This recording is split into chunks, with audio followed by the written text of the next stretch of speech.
জাতীয় নাগরিক কমিটির প্রধান কার্যালয়ে আজ ২রা ডিসেম্বর ২০২৪ ইংরেজি রোজ সোমবার দিনব্যাপী সাধারণ সভা অনুষ্ঠিত হয়েছে। জুলাই হত্যাকাণ্ডের শহীদদের স্মৃতির প্রতি শ্রদ্ধা জানিয়ে আমরা ১ মিনিট নীরবতা পালন এবং দোয়া পাঠের মাধ্যমে সভাটি শুরু হয়। আপনারা ইতোমধ্যে অবগত আছেন যে আমাদের বর্ধিত কমিটির সদস্য সংখ্যা ১০৭-এ উপনীত হয়েছে। আজকের সভায় নতুন সদস্যদের পরিচয় পর্ব অনুষ্ঠিত হয়েছে। এরপর সাংগঠনিক কাজের বিবরণ, আগামীর পরিকল্পনা ও কর্মসূচির ব্যাপারে সিদ্ধান্ত গৃহীত হয়। সাংগঠনিক কমিটির আপডেট আমি কিছু পড়ছি। জাতীয় নাগরিক কমিটি বাংলাদেশের সকল জেলায় তার কার্যক্রম পুরোদমে জারি রেখেছে। চলতি মাসের মধ্যেই সব কয়টি জেলার থানা ও উপজেলা কমিটি ঘোষণা করবে জাতীয় নাগরিক কমিটি। আমাদের সাথে দেশের সম্মানিত জ্যেষ্ঠ নাগরিকদের যোগাযোগ এবং তাদের পরামর্শ গ্রহণ করার উদ্দেশ্যে একটি পরামর্শক কমিটি গঠন হয়েছে। এই মুহূর্তে সাংগঠনিক কর্মসূচির আপডেট পাঠ করবেন আমাদের সদস্য সচিব আক্তার হোসেন। সাংগঠনিক কর্মসূচির আপডেট। ডিসেম্বর মাস জুড়ে জাতীয় নাগরিক কমিটি বেশ কয়েকটি জাতীয় ও স্থানীয় কর্মসূচি গ্রহণ করেছে। আগামী ৬ থেকে ৯ ডিসেম্বর পর্যন্ত পর্যায়ক্রমে বছিলা, রাজেন্দ্রপুর, জয়দেবপুর, কাশিমপুর, সাভার, আশুলিয়া, বাইপাইল ও উত্তরায় শ্রমিক সমাবেশ অনুষ্ঠিত হবে। আগামী ১০ ডিসেম্বর আন্তর্জাতিক মানবাধিকার দিবসকে সামনে রেখে সকল থানা উপজেলায় কর্মসূচি পালিত হবে। কেন্দ্রীয় কর্মসূচির অংশ হিসেবে কেন্দ্রীয় শহীদ মিনারে ফ্যাসিবাদী ও গণহত্যাকারী আওয়ামী লীগের বিগত ১৫ বছরের সকল গুম, খুন, ক্রুসফায়ার, ধর্ষণ সহ সকল ধরনের মানবাধিকার লঙ্ঘনের বিচারের দাবিতে বিক্ষোভ সমাবেশ অনুষ্ঠিত হবে। জাতীয় রাজনীতিতে নাগরিক কমিটির বর্তমান কার্যক্রম। দুদক সংস্কার কমিশনের প্রস্তাবনা আহ্বানের ভিত্তিতে জাতীয় নাগরিক কমিটি ১৩ দফা সংস্কার প্রস্তাব পাঠিয়েছে। তার মধ্যে উল্লেখযোগ্য প্রস্তাব হচ্ছে দুদককে একটি সাংবিধানিক তদন্ত সংস্থা হিসেবে গঠন করতে হবে। এছাড়াও সংবিধান সংস্কার কমিশনের আহ্বানের ভিত্তিতে আগামীকাল সকাল 11:30টায় জাতীয় সংসদ ভবনের দক্ষিণ পশ্চিম ব্লকের ক্যাবিনেট কক্ষে অনুষ্ঠিতব্য মতবিনিময় সভায় জাতীয় নাগরিক কমিটি তার সংবিধান প্রস্তাব পেশ করবে। আপনারা আরো অবগত আছেন যে ডক্টর দেবপ্রিয় ভট্টাচার্যের নেতৃত্বে শ্বেতপত্র প্রণয়ন কমিটি গতকাল তাদের রিপোর্ট মাননীয় প্রধান উপদেষ্টার কাছে হস্তান্তর করেছেন। রিপোর্টে উল্লেখ করা হয়েছে গত ১৫ বছরে বাংলাদেশ থেকে প্রায় ২৮ লক্ষ কোটি টাকা লুট ও পাচার করেছে গণহত্যাকারী শেখ হাসিনার নেতৃত্বাধীন আওয়ামী মাফিয়া সিন্ডিকেট। এই পাচারকৃত অর্থ বাংলাদেশের মানুষের কষ্টার্জিত অর্থ। এই পাচারকৃত বিপুল পরিমাণ অর্থ দেশে ফেরত আনার জন্য স্পেশাল টাস্ক ফোর্স গঠন করতে সরকারের কাছে জোর দাবি জানায় জাতীয় নাগরিক কমিটি। এ পর্যায়ে সারা দেশে ডিসেম্বর মাস জুড়ে ঢাকা ও সারা দেশে ৬ দফার ভিত্তিতে মাসব্যাপী যে কর্মসূচি পালিত হবে সে সম্পর্কে আমাদের সম্মানিত আহ্বায়ক নাসিরউদ্দিন পাটোয়ারি।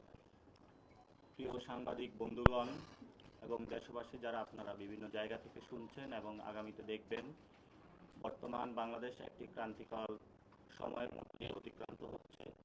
আমাদের দেশে অনেক গোষ্ঠী যারা ফ্যাসিবাদীদের দোসর এবং ফ্যাসিবাদী শক্তি তারা প্রতিনিয়ত ষড়যন্ত্র করে চলছে এবং বিদেশি যারা শক্তি রয়েছে ফ্যাসিবাদীদের দোসরদের সহায়ক ভূমিকা হিসেবে পালন করছে। তারা সীমান্তে এবং বিভিন্ন জায়গাতে তারা বাংলাদেশের প্রতি উস্কানিমূলক আচরণ করছে। আমরা বাংলাদেশের জনগণের পক্ষ থেকে এ ধরনের উস্কানিমূলক আচরণ নিবৃত্ত করার জন্য প্রতিবেশী আহ্বান জানাচ্ছি এবং আমরা এই বিষয়ে বাংলাদেশের মানুষের বর্তমান মুক্তির দিশা হিসাবে ডিসেম্বর জুড়ে কি কর্মসূচি পালিত হবে জনগণকে সে বিষয়ে ঐক্যবদ্ধ হওয়ার আহ্বান জানিয়ে আমি ৬টি দাবি ঘোষণা করছি। আমাদের বর্তমানে পুরো ডিসেম্বর মাস জুড়ে ঢাকা ও সারা দেশে ৬ দফার ভিত্তিতে মাসব্যাপী কর্মসূচি পালিত হবে। ভারতের সাথে ১ নাম্বার, ভারতের সাথে সকল চুক্তি উন্মোচন করতে হবে। অসম ও পরিবেশ বিরোধী সকল চুক্তি বাতিল করতে হবে। ২, ভারত ও বাংলাদেশের মধ্যে বহমান নদীর পানির ন্যায্য হিস্যা নিশ্চিত করতে হবে। ৩, দ্রব্যমূল্য জনগণের ক্রয় ক্ষমতার মধ্যে নিয়ে আসতে হবে। ৪, গত ১৫ বৎসরে হিন্দু বৌদ্ধ সহ সকল সম্প্রদায়ের উপর হামলা ও ভূমি দখলের বিচার নিশ্চিত করতে হবে। ৫, পাচারকৃত অর্থ দেশে ফিরিয়ে আনার জন্য সরকারকে স্পষ্ট ভূমিকা পালন করতে হবে।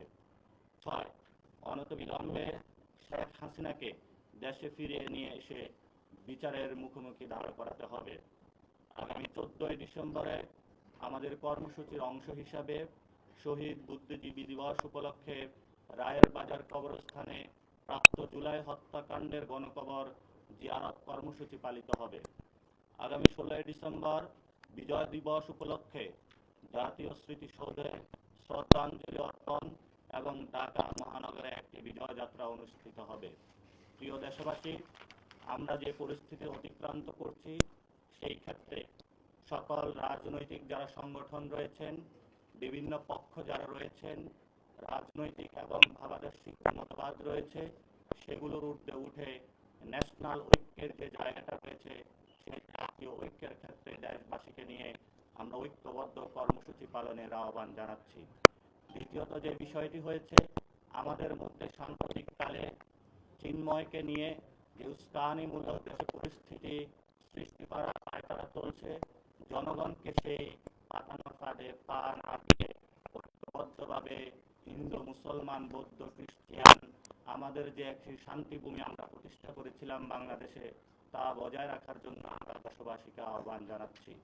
তৃতীয়ত, প্রতিবেশী যে দেশ আছে, ভারত থেকে যদি কোনো উস্কানিমূলক আমাদের কাছে কথা আসে অথবা কোনো মেসেজ দেওয়ার চেষ্টা করা হয়, আমরা শান্তিপূর্ণভাবে সবাই ধৈর্য ধারণ করি এবং আমাদের ন্যাশনাল যে সভরেন্টি ফোর্স রয়েছে তাদেরকেও আমরা আহ্বান জানাবো, জাতীয় যারা গোয়েন্দা সংস্থা রয়েছে তাদেরকেও আহ্বান জানাবো অত্যন্ত ধৈর্য, নির্ভীক এবং সাহসিকতার সাথে বাংলাদেশের যে অস্তিত্ব আমরা এই মাসে অর্জন করেছিলাম 1971 সালে লক্ষ প্রাণের বিনিময়ে, সেই শহীদদের রক্তের বলিদানের উপরে তাকিয়ে আমরা আমাদের মাটি মা এই বাংলাদেশকে যে কোনো মূল্যে রক্ষার জন্য ঝাঁপিয়ে পড়ি।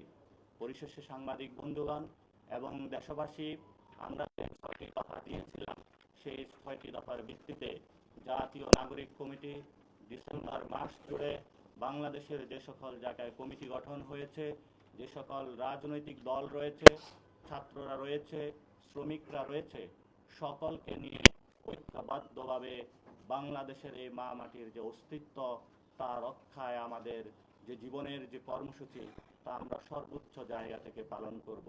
এই ক্ষেত্রে দেশবাসী, সাংবাদিক বন্ধুগণ, তরুণ সমাজ, শিক্ষার্থীবৃন্দ, শ্রমিক যারা রয়েছেন সকলকে আমাদের মাঠে থাকার জন্য এবং আমাদের প্রিয় জন্মভূমি বাংলাদেশকে রক্ষার আহ্বান জানাচ্ছি।